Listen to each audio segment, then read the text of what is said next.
and go on about their lives. What happens when Katrina hits and then methadone clinics were closed? I'll tell you what happens. You go into the worst detox, crippling detox. I had a friend of mine who was thrown in jail during Katrina, and he was on whatever milligram. Doesn't matter how many milligrams you're on it.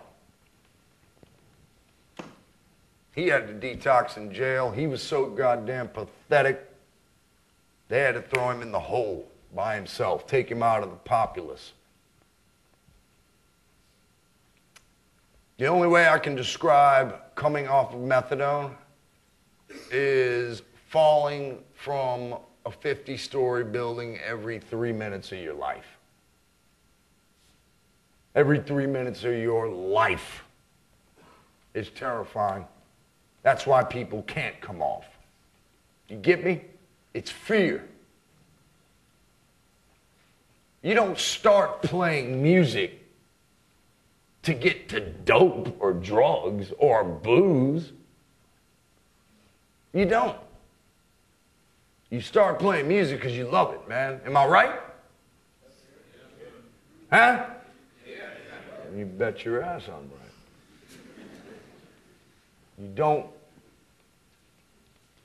just don't do it, man. And it is there, baby. It's a plague.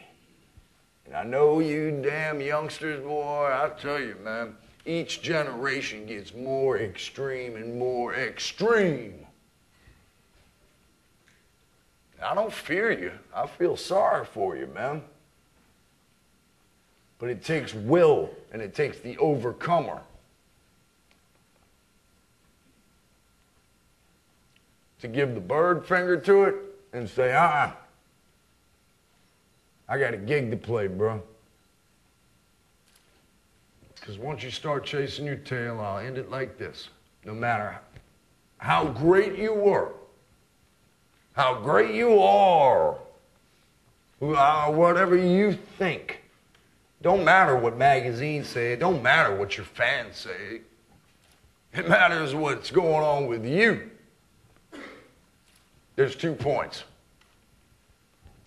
High and sick. High and sick. What happens in between? Huh? Fucking zero. Pardon me. But zero. Zero. Lest you're out on the road, like me. And you got to get up in front of 20,000 people and make a rollicking ass of yourself. And get judged in print. Your whole life. Microcosm in some crappy, glossy page metal magazine. That ain't no epitaph, bro. Huh. That ain't no epitaph, ladies and gents. No way. Next question. So, how long have you been sober for? Okay, sober's a harsh word. All right. Let me explain that now. Let me explain that now. I can get more detailed with it. Right, we can get as detailed. Look, this ain't for the squeamish, When's the last time you've picked up the needle? Okay, now that is a hardcore story. I was with a friend of mine. I was holding dope. This was 2002 or 3. I'm not going to guess anymore, but somewhere around there. And this friend of mine, we used to party back in the day, you know, shoot dope all the time, you know. This guy was a little bit of a follower. Smart guy. Extremely talented. Anyway, I was holding. Me and him were together. We're speeding down the highway. A pitch dark highway in Louisiana somewhere on the way to a gig. And there's two guys driving up front. He tells me, man, I'd like to party tonight, you know. And I'm sitting there thinking to myself, well, I said, you know, it's been a while, man. You know, you sure? Yeah, I'm sure. So, me being the medical genius I am back then, especially, I gave him what I called, like, pardon the expression, but a pussy shot. A little bit. Just a little touch. And I injected him.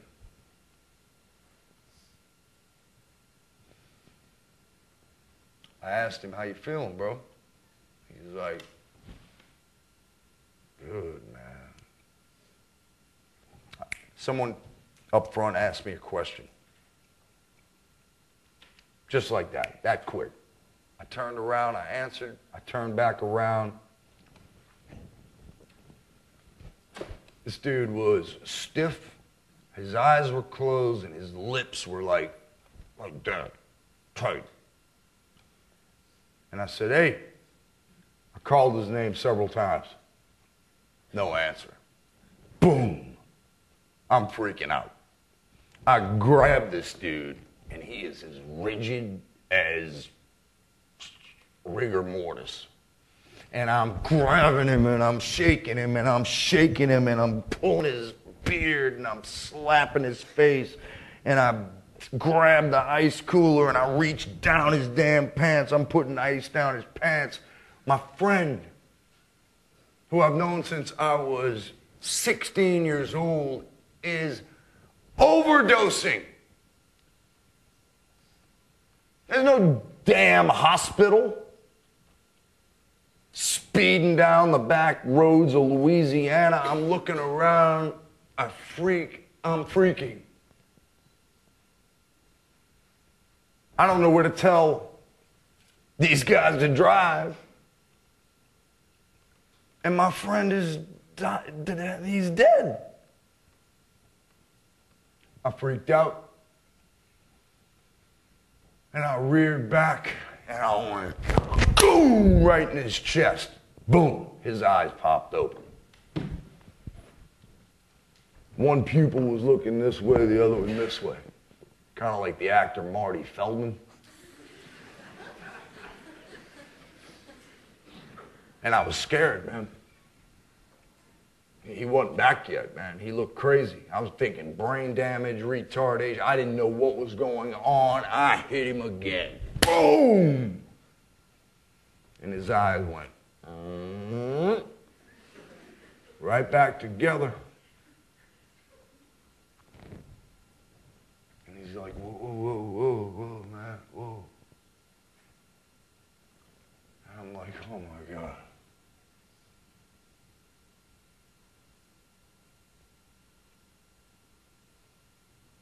I stayed awake with him all night long. He was sleeping, kept trying to doze off, probably still loaded. Boom, I'd kick him. We got back to my house. I laid him out on my sofa. We stayed up till the sun came up. I stayed up with him. Wouldn't let him go to sleep. And this whole time, I'm sitting there thinking to myself, I just killed my best friend and brought him back to life. Nope, I ain't a saint. I ain't no saint, man. I'm the king of the liars. I'm the king of deceit. That's what heroin makes you. That's what dope makes you. Cocaine, heroin, whatever, they all go hand in hand. They're all in the same boat, and that boat sinks. It's got holes in it. And that was the last time I ever picked that damn needle up. That was the last time I did heroin.